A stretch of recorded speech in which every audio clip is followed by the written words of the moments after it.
ചീരയും പരിപ്പും കൂടിയുള്ള ഈ ഒരു കറി ഉണ്ടോ? ഇത് ചപ്പാത്തിയുടെ കൂടെ ചോറിൻ്റെ കൂടെയൊക്കെ ഒരു അസാധ്യ കോമ്പിനേഷൻ കേട്ടോ. ഇത് കൂട്ടി ചോറ് കഴിക്കാൻ നല്ല അടിപൊളി ടേസ്റ്റാണേ. അതിനിപ്പോൾ നമുക്ക് ഏത് ചീര വേണമെങ്കിലും എടുക്കാം കേട്ടോ. ഞാനിവിടെ എടുത്തേക്കുന്നത് ഈ ഒരു ടൈപ്പ് ചീരയാണ്. ഇത് നമ്മുടെ വീട്ടിൽ തന്നെ ഉണ്ടായിരിക്കുന്നത് കേട്ടോ. ഇതിൻ്റെ പേരെന്താണെന്നൊന്നും അറിയത്തില്ല, പക്ഷെ തോരൻ വെക്കാനും കറി വെക്കാനൊക്കെ സൂപ്പറാണ്. പേരറിയാവുന്നവരുണ്ടെങ്കിൽ ഒന്ന് കമൻറ്റ് ചെയ്തിരിക്കാം കേട്ടോ. ഇനി നമുക്ക് കുറച്ച് പരിപ്പെടുത്ത് ഉപ്പും മഞ്ഞൾപ്പൊടിയും കൂടി ചേർത്ത് കുക്കറിൽ അതൊന്ന് വേവിച്ച് വെച്ചേക്കാവേ. ചീരത തോരൻ അരിയുന്ന പോലെ ഇതുപോലെ അരിഞ്ഞെടുത്തിട്ടുണ്ട്. ഇനി ഒരു പാൻ വെച്ച് അതിലേക്ക് വെളിച്ചെണ്ണ ഒഴിച്ച് കൊടുക്കുക.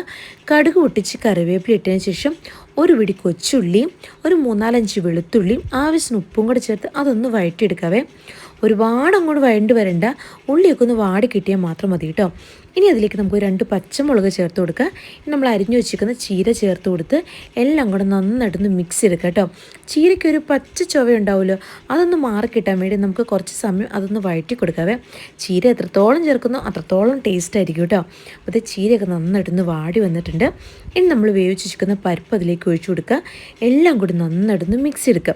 ഒരുപാട് കുറുകിയാണ് ഇരിക്കുന്നതെന്ന് തോന്നുവാണെങ്കിൽ കുറച്ച് ചൂടുവെള്ളം ഒഴിച്ചു കൊടുക്കുക കേട്ടോ. ചൂടുവെള്ളവും കൂടെ ഒഴിച്ച് ഒന്ന് തിളപ്പിച്ചെടുത്താണ്ടല്ലോ നമ്മുടെ നല്ല ടേസ്റ്റി ആയിട്ടുള്ള ചീരയും പരിപ്പും കറി റെഡി ആയിട്ടോ. നിങ്ങൾ എന്തായാലും ഈ ഒരു കറി ഒന്ന് ട്രൈ ചെയ്ത് നോക്കണം. നല്ല ടേസ്റ്റാണ്. ചീരയൊന്നൊക്കെ കഴിക്കാത്ത കുട്ടികളാണെങ്കിലോ ഇതുപോലെ ഉണ്ടാക്കി കൊടുത്താൽ ഉറപ്പായിട്ടും അവർ ചോറിൻ്റെ കൂടെ നന്നായിട്ട് കഴിച്ചോളും കേട്ടോ. അപ്പോൾ ഓക്കെ, ബൈ ബൈ.